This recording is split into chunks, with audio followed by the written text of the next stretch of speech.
আরও একবার বড় ধাক্কা খেলেন মার্কিন প্রেসিডেন্ট ডোনাল্ড ট্রাম্প। এমনিতেই শুল্কের বোঝা চাপিয়ে মিত্রদের ঠেলে দিয়েছেন দূরে, তাই ভারতের মতো বড় মিত্র হাতছাড়া হয়ে গেছে যুক্তরাষ্ট্রের।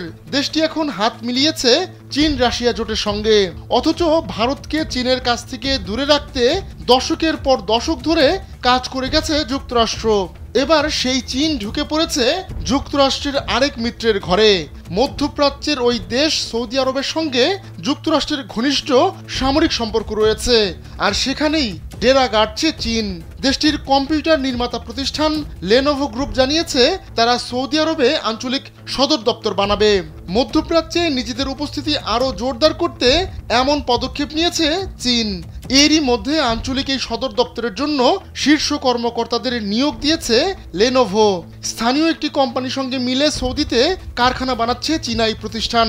আগামী বছর থেকে এই কারখানায় কম্পিউটার, ল্যাপটপ, স্মার্টফোন ও সার্ভার বানানোর কাজ শুরু হতে পারে।